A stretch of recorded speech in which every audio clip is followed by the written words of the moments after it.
नमस्कार, संस्कृति पीसेस के इस यूट्यूब प्लेटफॉर्म पर आप सभी का स्वागत है। मेरा नाम है प्राची मिश्रा। जैसे कि हम सभी जानते हैं कि यूपी स्पेशल से संबंधित हमारी सीरीज चल रही है और इसी सीरीज में आज हम बात करने वाले हैं उत्तर प्रदेश के प्रमुख वन्य जीव अभ्यारण्य की। आप सभी जानते हैं कि एग्जाम के पॉइंट ऑफ व्यू से ये बहुत ही ज़्यादा महत्वपूर्ण हो जाता है टॉपिक, और आप सभी का रिस्पॉन्स बहुत ही अच्छा आ रहा है। उत्तर प्रदेश के जितने भी वीडियो जा रहे हैं उस सभी के लिए आप सभी का बहुत ही ज़्यादा धन्यवाद। चलिए आज का टॉपिक शुरू कर लेते हैं और देखते हैं कौन कौन से प्रमुख वन्य जीव अभ्यारण्य हैं जो हमारे एग्जाम के पॉइंट ऑफ व्यू से महत्वपूर्ण हो जाते हैं। सबसे पहले हम थोड़ा सा समझेंगे उत्तर प्रदेश के बारे में, वहाँ का वन क्षेत्र कैसा है, और इसी प्रकार से हम समझेंगे कि वहाँ पर कितने वन्यजीव अभ्यारण्य हैं। यदि जनसंख्या की दृष्टि से बात करें तो उत्तर प्रदेश भारत का सबसे ज़्यादा जनसंख्या वाला राज्य हो जाता है। इस स्थिति पर आप समझिएगा कि जो वनों की संख्या है भारत में वो कम हो जाती है। भारत की एक वन विस्तार नीति है। इस वन विस्तार नीति के तहत कहा गया था, एक्चुअली भारत की नहीं, उत्तर प्रदेश की एक वन विस्तार नीति है जिसके तहत कहा गया था कि जो उत्तर प्रदेश में जो वनों का विस्तार होना चाहिए, क्षेत्र होना चाहिए, वो 33.33% तक होना चाहिए। लेकिन वर्तमान में जो उत्तर प्रदेश है उसकी 9% भूमि का ही यूज़ किया जा रहा है एज आपका जो जंगल का एरिया होता है या फिर वन का एरिया होता है, उस प्रकार से। ठीक, तो क्योंकि जनसंख्या बहुत ज़्यादा है, ये आपको बताता है कि वहाँ पर जो खुला एरिया है या फिर खुला क्षेत्र या जंगल होगा वहाँ पर धीरे धीरे बसावट होती जाएगी, बढ़ती जाएगी। इसलिए वन क्षेत्र क्या है, धीरे धीरे कम होता जा रहा है। इंडस्ट्रियल एरियाज वहाँ पर ज़्यादा लगेंगे। ठीक है, लोग वहाँ पर ज़्यादा ऑक्यूपेशन के लिए क्या करेंगे, इंडस्ट्रीज, स्कूल, ये सारी चीज़ें बनाएंगे, तो वन क्षेत्र क्या होगा, कम होता जाएगा। और जो यूपी की आप देखोगे कौन सी नीति है, राष्ट्रीय वन नीति, जहाँ पर 1988 आ जाता है, यहाँ पर बोला गया है कि 33.33% होनी चाहिए। ठीक है, इसके स्तर से ये बहुत ही आपको कम नजर आएगी। चलो अब देख लेते हैं भारत जो वन्यजीव अभ्यारण्य है और इसमें क्या क्या चीजें शामिल हैं। वन्यजीव अभ्यारण्य एक संरक्षित क्षेत्र है जो कि पौधों और जानवरों, जितने भी लुप्त प्राय जानवर हैं और पौधे हैं, उनका संरक्षण करता है। और वहाँ पर मानव हस्तक्षेप आपका बहुत ही कम, ना के बराबर होता है। कुछ क्षेत्र ऐसे होते हैं, कुछ बफर जोन्स ऐसे होते हैं जहाँ पर मानव जा भी नहीं सकता, आप सिर्फ बाहर बाहर से देखते हो लेकिन आप मेन पॉइंट तक नहीं पहुँच पाते हो, तो उनको क्या किया जा रहा है, संरक्षित किया जा रहा है ताकि वो लुप्त ना हो। इसीलिए उनको एक सुरक्षित आश्रय प्रदान किया जाता है जिसमें परिस्थिति संतुलन बनाए रखा जाता है। उत्तर प्रदेश में वृक्षारोपण व फिर वनाच्छादन का कुल क्षेत्रफल 22,121 वर्ग किलोमीटर है, जो कुल 2,40,928 वर्ग किलोमीटर का मात्र 9.18% है, जबकि हमें करना कितना है, 33.33% करना है। उत्तर प्रदेश सर्वाधिक जनसंख्या वाला राज्य है। वन विभाग की स्थापना की बात की जाए तो यहाँ पर 1855 में हुई थी। प्रदेश की बढ़ती हुई जनसंख्या, हमारा जो लक्ष्य है, जो कि हमने 33.33% रख रखा है, उसको पाने में हमें बहुत ही ज़्यादा एक तरीके से बीच में रोड़ा बन रही है और ये दुष्कर प्रतीत होता है कि शायद ही हम इस लक्ष्य तक पहुंच पाएंगे जिस प्रकार से यूपी की जनसंख्या बढ़ती जा रही है। अन्य प्रमुख कारणों में इमारती लकड़ी, जलाने की लकड़ी, चारा, लघु एवं कुटीर उद्योग व वनी उत्पादन की बढ़ती हुई मांग, इस वजह से वन क्षेत्र जो है हमारे धीरे धीरे सीमित हो जा रहे हैं। पहले हम इस चार्ट में देखेंगे टोटल कितने अभ्यारण्य हैं, वन्यजीव अभ्यारण्य है। इसके बाद आगे हम एक एक अभ्यारण्य को उठा करके उसका डिटेल में एनालिसिस करेंगे। ठीक है, सबसे पहले अब हम बात करेंगे ओखला अभ्यारण्य की। गाजियाबाद गौतम बुद्ध नगर में है। यहाँ पर आपके स्थानीय और प्रवासी पक्षी देखने को मिलेंगे। दिल्ली से 15 किलोमीटर दूर है और ओखला से भी 15 किलोमीटर दूर है। कछुआ अभ्यारण्य आपके वाराणसी में स्थित है। यहाँ पर कछुए की प्रजातियां, गंगा डॉल्फिन, जलीय प्राणी देखने को मिलते हैं। है कहाँ पर, वाराणसी में ही आपका स्थित है। कतर्निया घाट अभ्यारण्य इंपॉर्टेंट हो जाता है ये कतर्निया घाट। ठीक है, नेपाली तराई जनपद बहराइच में है। यहाँ पर आपको बांग, तेंदुआ, स्वैम्प हिरण, चीतल, नीलगाय, सांभर देखने को मिलेगा। ये बिछिया से 4 किलोमीटर दूर है। किशनपुर अभ्यारण्य की बात करें, नेपाली तराई क्षेत्र है, जनपद लखीमपुर खीरी है। ठीक है, यहाँ पर बांग, तेंदुआ व स्वैम्प हिरण देखने को मिलेंगे। मैलानी से बात की जाए तो ये 20 किलोमीटर की दूरी पर आपका दिखाई देगा। कैरमूर अभ्यारण्य, अगेन ये इंपॉर्टेंट हो जाता है। कुछ अभ्यारण्य है जो आपके बहुत ही ज्यादा महत्वपूर्ण है। यहाँ पर ये मिर्जापुर और सोनभद्र के क्षेत्र में आपको देखने को मिलेगा। तेंदुआ, काला हिरण, चीतल, रेटल और मोर ये आपका चुर्क से 20 किलोमीटर की दूरी पर है। चंद्रप्रभा अगेन इंपॉर्टेंट अभ्यारण्य है, आपका चंदौली में स्थित है, कई बार क्वेश्चंस में पूछा भी गया है। तेंदुआ, चिंकारा, सांभर, चीतल और मोर आपको यहाँ पर देखने को मिलेंगे। वाराणसी मुगलसराय से 65 किलोमीटर की दूरी पर आपको देखने को मिल जाएगा। नवाबगंज पक्षी अभ्यारण्य आपका उन्नाव में है। कौन कौन लोग इन क्षेत्र से बिलोंग करते हैं मुझे अवश्य बताएं कि हाँ मेरे घर के पास ये मैम पड़ता है। आप मेरे को कमेंट में लिख करके जरूर बताइएगा। एवियन फाना यहाँ पर दिखाई देता है। कौशाम्बी से ये 8 किलोमीटर, नवाबगंज यूपी, STDC आवास यहाँ पर उपलब्ध है, आपको देखने को मिल जाएगा। आगे बात करते हैं पटना अभ्यारण्य। अच्छा, नाम देखकर लग रहा है ये पटना में होगा, बट ये है कहाँ पर, आपका एटा में स्थित है। यहाँ पर फिशिंग कैट, गीदड़, मोंगूस, खरगोश, नीलगाय, बंदर, लोमड़ी, स्थानीय प्रवासी पक्षी देखने को मिलेंगे। जलेसर से 10 किलोमीटर की दूरी पर स्थित है ये। पार्वती अर्गा अभ्यारण्य अगेन इंपॉर्टेंट, गोंडा में है। यहाँ पर गीदड़, मोंगूस, खरगोश, नीलगाय, जंगली बिल्ली, स्थानीय प्रवासी पक्षी देखने को मिलते हैं, गोंडा से 40 किलोमीटर दूर। बखीरा की बात की जाए, इंपॉर्टेंट हो जाता है, संत कबीर नगर में आपका स्थित है। यहाँ पर गीदड़, मोंगूज, नीलगाय, स्थानीय प्रवासी पक्षी मिलेंगे और संत कबीर नगर से 20 किलोमीटर के आसपास ये आपका स्थित है। महावीर स्वामी अभ्यारण्य आपका ललितपुर में है। अगेन यहाँ पर तेंदुआ, नीलगाय, जंगली भालू और सांभर देखने को मिल जाएंगे। रानीपुर अभ्यारण्य इंपॉर्टेंट हो जाता है, बांदा चित्रकूट में है आपका। यहाँ पर आपको स्लोथ भालू देखने को मिलेगा, काला हिरण, स्पर फोल, चित्रित तीतर और चिंकारा देखने को मिलेगा। राष्ट्रीय चंबल अभ्यारण्य आपका आगरा इटावा में है। यहाँ पर मगर, घड़ियाल, चिंकारा, सांबर, नीलगाय और भेड़िया देखने को मिलेगा। लाख बहोशी अभ्यारण्य कन्नौज में स्थित है। यहाँ पर फिशिंग कैट, नीलगाय, गीदड़, मोंगूस, बंदर, स्थानीय प्रवासी पक्षी आपको देखने को मिलेंगे। आता है लास्ट में आपका विजय सागर अभ्यारण्य, जो कि कहाँ पर है, महोबा में है। यहाँ पर गीदड़, मोंगूज, जंगली बिल्ली, स्थानीय प्रवासी पक्षी आपको महोबा में देखने को मिल जाएंगे। इसके बाद है आपका सांडी अभ्यारण्य, इंपॉर्टेंट हो जाता है, हरदोई में स्थित है। यहाँ पर गीदड़, मोंगूज और नीलगाय देखने को मिलेगा। समसपुर अभ्यारण्य आपका रायबरेली में पड़ता है। यहाँ पर आपको पक्षी कौन कौन से मिलेंगे, तो गीदड़, मोंगूज, खरगोश, स्थानीय प्रवासी पक्षी मिलेंगे और ये आपको ये सारा यहाँ तक सेम ही आपको दिखाई देगा। सामन अभ्यारण्य मैनपुरी में स्थित है। सूर सरोवर अभ्यारण्य आगरा में है। सुरहताल बलिया में आपका हो जाता है। सुहेलवा अभ्यारण्य आपका बलरामपुर, गोंडा और श्रावस्ती के क्षेत्र में पड़ता है। यहाँ पर बाघ, चीतल, तेंदुआ, भालू, सुअर, जंगली बिल्ली और चिड़िया देखने को मिलेंगे। डॉक्टर भीमराव अंबेडकर पक्षी अभ्यारण्य प्रतापगढ़ में है। सोहागी बरवा अभ्यारण्य आपका महाराजगंज में है। और आता है हस्तिनापुर अभ्यारण्य, अगेन इंपॉर्टेंट हो जाता है ये बहुत ही ज्यादा। यह आपका पड़ता है मेरठ, मुजफ्फरनगर, गाजियाबाद, बिजनौर और ज्योतिबा फूले नगर में। इन क्षेत्रों में यह आपका पड़ जाता है हस्तिनापुर अभ्यारण्य। क्षेत्रों के कुछ कुछ हिस्सों को मिला करके यहाँ पर अभ्यारण्य बनाया गया है। यहाँ पर आपको मिलता है चीतल, सांबर, नीलगाय, तेंदुआ और लगड़बग्गा। मेरठ से ये आपका 35 किलोमीटर की दूरी पर स्थित है। अब जैसे मैंने बोला था कि एक एक अब हम अभ्यारण्य लेंगे और उसको डिटेल में जानेंगे। सबसे पहले अब हम बात करने वाले हैं ओखला अभ्यारण्य की।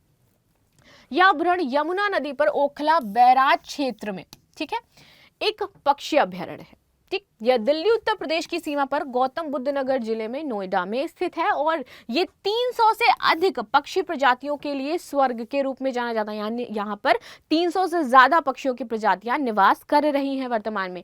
खासकर जल पक्षियों के लिए यह स्थान बहुत ही अनुकूल हो जाता है। ये वर्ष 1990 में यमुना नदी पर 3.5 वर्ग किलोमीटर के क्षेत्र में फैला है, यहाँ पर बनाया गया था। ये वन्यजीव संरक्षण अधिनियम 1972 के तहत आपका बना था। इसे उत्तर प्रदेश सरकार द्वारा एक पक्षी अभ्यारण्य के रूप में नामित किया गया और बाद में ये आपका वन्यजीव अभ्यारण्य बन गया। ठीक है, यह स्थान उस बिंदु पर स्थित है जहां यमुना नदी उत्तर प्रदेश में प्रवेश करती है। इसकी सबसे महत्वपूर्ण विशेषता नदी को बांधने के दौरान बनाई गई झील है, जो ओखला गांव के पश्चिम में गौतम बुद्ध नगर के पूर्व में स्थित है। ओखला पक्षी अभ्यारण्य लगभग 4 वर्ग किलोमीटर आकार का है और उत्तर प्रदेश के गौतम बुद्ध नगर जिले के नोएडा में जो प्रवेश द्वार है वहां पर स्थित है। बात करेंगे हम कछुआ अभ्यारण्य की। यहाँ पर देखिए कितने सारे आपको कछुए दिखाई दे रहे हैं। ठीक है, तो कछुआ वन्यजीव अभ्यारण्य उत्तर प्रदेश के वाराणसी जिले में स्थित है। कछुआ अभ्यारण्य 21 दिसंबर 1898 को घोषित किया गया था। ये आपका बना था कछुआ अभ्यारण्य। ठीक है, इसे जैविक प्रदूषण की जांच करने और गंगा नदी के प्रदूषण को मुक्त करने के लिए गंगा एक्शन प्लान के तहत निर्धारित किया गया था। ठीक है, वर्ष 1986 में भारत सरकार द्वारा एक कछुआ प्रजनन परियोजना यहाँ पर शुरू की गई, इसीलिए आप इसको अब कछुआ अभ्यारण्य के नाम से जानते हो, जिसका प्रजनन केंद्र सारनाथ में है, जहाँ कछुआ शाकाहारी और मांसाहारी दोनों ही एक समान वहां पर रहते हैं, एक साथ ही रहते हैं। इनकी घोषणा वाराणसी में गंगा नदी से छोड़े गए कछुओं को अस्तित्व सुनिश्चित करने के लिए बेसिकली आपकी की गई थी। आगे आता है, यह एक तरफ रेताली तट जहां कुछ दुकानें हैं और कम हलचल है, जो कछुओं के घोंसले के लिए आदर्श, तथा दूसरी तरफ वाराणसी शहर है। ठीक है, यहाँ पर कछुआ पुनर्वास योजना शुरू की गई है, तो ये उनके प्रजनन के लिए स्पेशली एक बहुत ही अच्छा क्षेत्र माना जाता है और इसीलिए यहाँ पर कछुओं को ला करके रखा गया है। इसके तहत सारनाथ वाराणसी और कुकरेला वन लखनऊ में कछुआ प्रजनन केंद्र स्थापित किए गए हैं। सारनाथ केंद्र में प्रजातियों के अंडे चंबल नदी से लाए गए हैं। वर्ष 1987 से 1992 के दौरान 28,920 कछुए गंगा नदी में छोड़े गए और 2005 और 2006 के दौरान 1,549 कछुए नदी में छोड़े गए थे। ये गंगा डॉल्फिन कछुओं के अन्य प्रजातियों रोहू, टेंगरा और भाकुर सहित मछलियों की कई प्रजातियों का भी घर है। इसके बाद बात करेंगे हम कतर्निया घाट अभ्यारण्य की। यह अभ्यारण्य भारत के ऊपरी गंगा के मैदान में एक संरक्षित क्षेत्र है। बहराइच जिले के तराई में 400.6 किलोमीटर स्क्वायर और 154.7 वर्ग मील के क्षेत्र में यह फैला है। वर्ष 1987 में इसे प्रोजेक्ट टाइगर के दायरे के तहत लाया गया था। किशनपुर वन्यजीव अभ्यारण्य और दुधवा राष्ट्रीय उद्यान के साथ ये दुधवा टाइगर रिजर्व का निर्माण भी करता है। ठीक है, इसे वर्ष 1975 में स्थापित किया गया था। अब बात करेंगे हम किशनपुर अभ्यारण्य की। यह भारत के उत्तर प्रदेश के मैलानी के पास दुधवा टाइगर रिजर्व का एक हिस्सा हो जाता है। ठीक है, ये 227 किलोमीटर यानी कि 88 वर्ग मील के क्षेत्र में फैला हुआ है। इसकी स्थापना 1972 में हुई थी। यह अभ्यारण्य 203 वर्ग किलोमीटर के क्षेत्र में फैला है और शारदा के किनारे स्थित है। यहाँ चीता, तेंदुआ, दलदली हिरण, होंग हिरण, भौंकने वाले हिरण, बंगाल फ्लोरिक लेसर फ्लोरिड जानवर यहाँ पर मिलते हैं। आगे बात करेंगे कैमूर अभ्यारण्य की। यह अभ्यारण्य प्रसिद्ध कैमूर पहाड़ियों की श्रेणी में स्थित है और यह अभ्यारण्य काले आपके हिरण हैं, इसकी आबादी के लिए बहुत ज्यादा लोकप्रिय हो जाता है। यह राज्य का सबसे बड़ा अभ्यारण्य है और लगभग 1342 किलोमीटर स्क्वायर के क्षेत्र में है। अभ्यारण्य की घाटियों में कई झरने हैं जो कि बहते हुए बहुत ही ज्यादा सुंदर लगते हैं और करकट जलप्रपात और तहलर ये आपके नाम से जाने जाते हैं। इस अभ्यारण्य में प्राचीन गुफा चित्र और इसकी प्रशंसा के लिए सबसे पुराना फॉल्स पार्क भी है। कैमूर वन्यजीव अभ्यारण्य मिर्जापुर और सोनभद्र नामक दो अलग अलग जिलों में स्थित हैं। बात करते हैं चंद्रप्रभा की। चंद्रप्रभा वन्यजीव अभ्यारण्य चंद्रप्रभा के नाम से भी जाना जाता है। चंद्रप्रभा वन्यजीव अभ्यारण्य उत्तर प्रदेश के चंदौली जिले में स्थित है और यह काशी वन्यजीव प्रभाग का एक हिस्सा है। इसमें सुंदर पिकनिक स्पॉट, घने जंगल और राजदरी, देवदरी जैसे सुंदर झरनों के साथ संपन्न है, जो हर वर्ष पर्यटकों को अपनी ओर आकर्षित भी करता है। इस अभ्यारण्य में आपको जंगली जानवर देखने को मिलेंगे जैसे कि ब्लैक डक, चीतल, सांबर, नीलगाय, जंगली शुअर, शाही और चिंकारा। यहाँ पर सरीसृप की प्रजातियों में घड़ियाल और अजगर भी शामिल हैं। चंद्रप्रभा वन्यजीव अभ्यारण्य उत्तर प्रदेश के चंदौली में स्थित है और यह काशी वन्यजीव प्रभाग का एक हिस्सा हो जाता है। वर्ष 1957 में कुल 9,600 हेक्टेयर क्षेत्र में वन क्षेत्र के रूप में चिन्हित किया गया था। आगे बात करते हैं नवाबगंज पक्षी अभ्यारण्य की। यह पक्षी अभ्यारण्य NH-25 लखनऊ कानपुर हाईवे पर स्थित है। यह उन्नाव जिले के नवाबगंज तहसील पर स्थित है। जो भी लोग यहाँ से वीडियो देख रहे हैं मुझे कमेंट जरूर करना। इनका नाम बदल करके शहीद चंद्रशेखर आजाद पक्षी अभ्यारण्य कर दिया गया है। अभ्यारण्य का क्षेत्रफल जो है वो लगभग आपका 225 हेक्टेयर में फैला हुआ है। इसको अगस्त 1984 को एक अधिसूचना द्वारा घोषित किया गया था। यहाँ विचार पक्षियों, स्थानीय तथा साथ ही प्रवासी पक्षियों का आवास भी हो जाता है।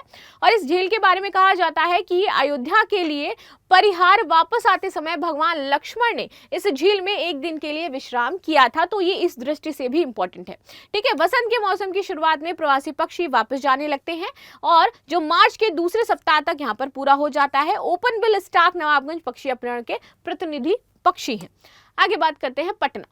पटना अभ्यारण्य जो है वह आपका उत्तर प्रदेश के एटा जिले में स्थित है। ठीक है, यह 108 हेक्टेयर क्षेत्र में फैला हुआ है। स्थापना की बात करें तो 1991 में स्थापना हुई थी। यह उत्तर प्रदेश में सबसे छोटा पक्षी अभ्यारण्य है। केवल 1 किलोमीटर स्क्वायर की आर्द्र भूमि का क्षेत्र है। ये स्क्वायर है आपका, ठीक है, 1 किलोमीटर स्क्वायर। ठीक, कंफ्यूज नहीं होना है। आगे बात कर लेते हैं पार्वती अर्गा पक्षी अभ्यारण्य। ये गोंडा जिले के पास स्थित है। पार्वती अर्गा 2 जुड़े हुए जल निकाय हैं जो 1084 हेक्टेयर क्षेत्र में शामिल है। ये तराई क्षेत्र गंगा के मैदानी इलाकों में एक गहरे प्राकृतिक अवसाद की बरसाती आपकी क्या हो जाती है, झील है। पार्वती अर्गा अभ्यारण्य 1997 में स्थापित आपका किया गया था। वखीरा की बात करें तो ये संत कबीर नगर क्षेत्र में स्थित है और यह मीठे पानी का दलदल पूर्वी उत्तर प्रदेश का सबसे बड़ा प्राकृतिक बाढ़ग्रस्त आर्द्र भूमि है। ठीक है, तो ये बाढ़ से बना हुआ है, ये याद रखिएगा। अभ्यारण्य की स्थापना 1980 में हुई थी। यह वन्यजीव संरक्षण अधिनियम 1972 के तहत संरक्षित किया गया है। ये पारिस्थितिकी संवेदनशील क्षेत्र इसकी सीमा के आसपास 1 किलोमीटर तक फैला हुआ।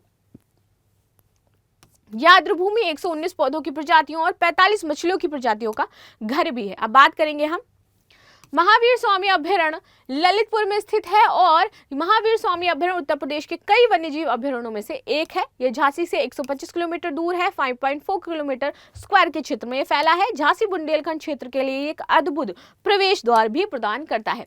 ये रानी लक्ष्मीबाई द्वारा प्रसिद्ध किया गया था। विभिन्न प्रकार के पक्षियों के अलावा यहाँ पर तेंदुआ, नीलगाय, जंगली सुअर, सांभर, कारा हिरण, नीला बैल, भालू, सियार, लंगूर, बंदर शामिल हैं। यहाँ घूमने का सबसे अच्छा समय बताया जाता है नवंबर से अप्रैल के दौरान आप यहाँ जा सकते हो। रानीपुर की बात करें तो ये मिर्जापुर के जिला चित्रकूट मंडल मुख्यालय में स्थित है। उत्तर प्रदेश का चौथा टाइगर रिजर्व भी है। ठीक है, इसका कुल भौगोलिक क्षेत्र है 3369.47 वर्ग मीटर। ये सड़क और रेल द्वारा अच्छी तरह से जुड़ा हुआ है और निकटतम रेलवे संतृप्ति बॉम्बे हावड़ा ट्रेन मार्ग पर मानिकपुर है। हम दिल्ली और इलाहाबाद की सड़क द्वारा यहाँ पर भी पहुंच सकते हैं। इलाहाबाद से दूरी इसकी 120 किलोमीटर और दिल्ली से 731 किलोमीटर बताई जाती है। यहाँ पर आप देखोगे वनस्पतियों में बांस, पलास, खैर, महुआ, धू, सलाई, तेंदू ये देखने को मिलता है। रानीपुर वन्यजीव अभयारण्य विंध्य रेंज में फैला हुआ है। ग्रीष्मकालीन अस्थायी 270 सेंटीग्रेड से 480 सेंटीग्रेड तक भिन्न होता है। सर्दी का तापमान यहाँ पर 60 डिग्री सेल्सियस से लेकर के 260 डिग्री सेल्सियस तक भिन्न हो जाता है। आगे बात करते हैं राष्ट्रीय चंबल अभयारण्य की। इसे पहली बार 1978 में मध्य प्रदेश में एक पीए के रूप में घोषित किया गया था।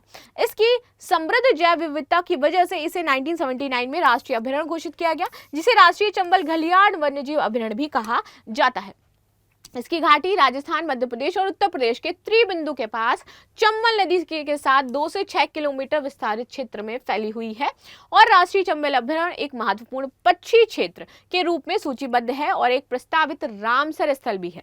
ठीक है, जिसका कुल क्षेत्रफल 3 राज्यों मध्य प्रदेश, राजस्थान और यूपी में फैला हुआ है। यहाँ पर पक्षियों की कुल 290 भिन्न प्रजातियां आपको देखने को मिलेंगी। लाख बहोशी की बात करें तो इसकी स्थापना 1988 में हुई थी। ये एक पक्षी अभयारण्य है और ये कन्नौज जिले के लाख और बहोसी गांव के पास स्थित है।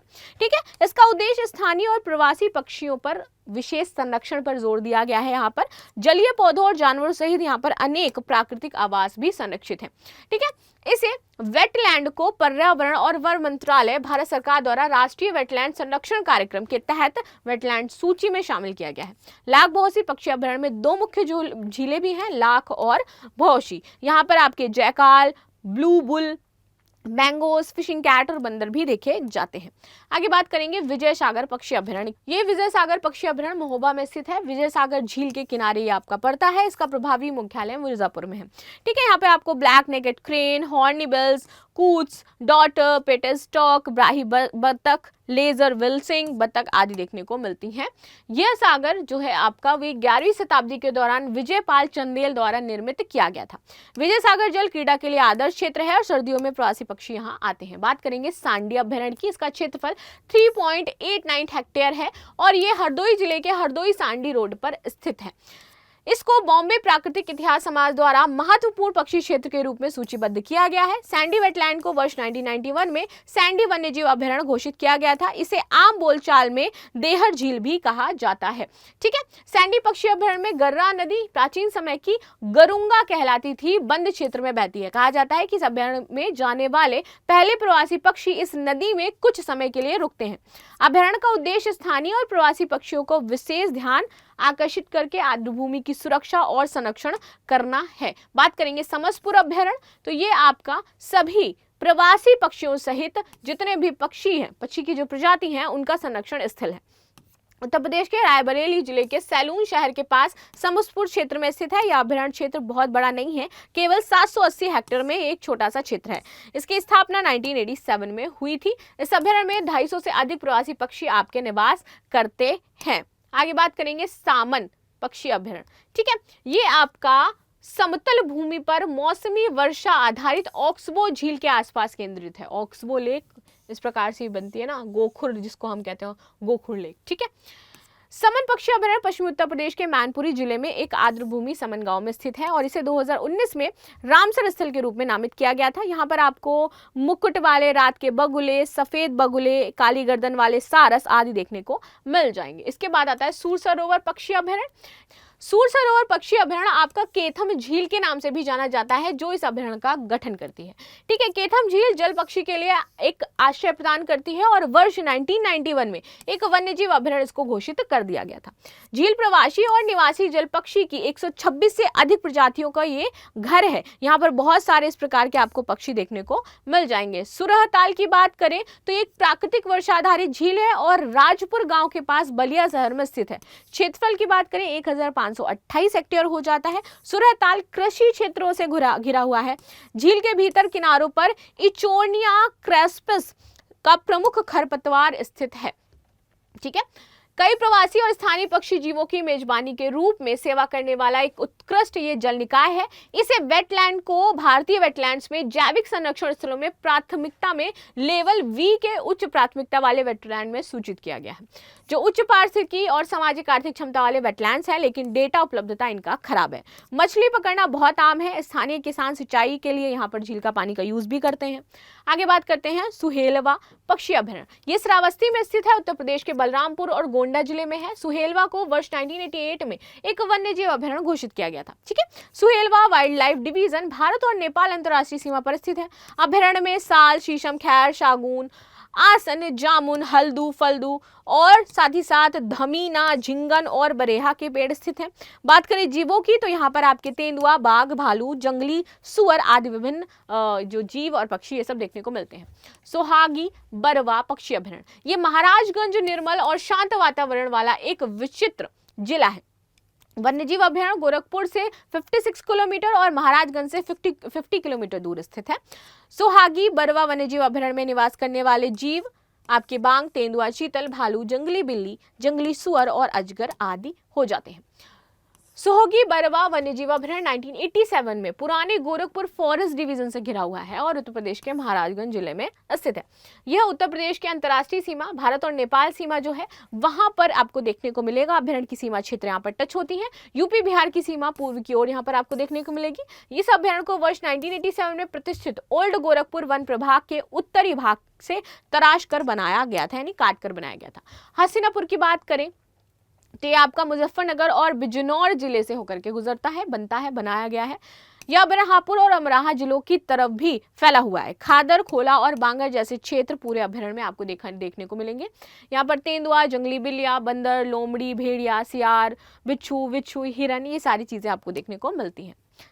तो ये थे आज के टॉपिक वन्यजीव अभयारण्य के। मिलते हैं नेक्स्ट क्लास में नेक्स्ट इंपॉर्टेंट टॉपिक के साथ। तब तक के लिए धन्यवाद and thank you so much.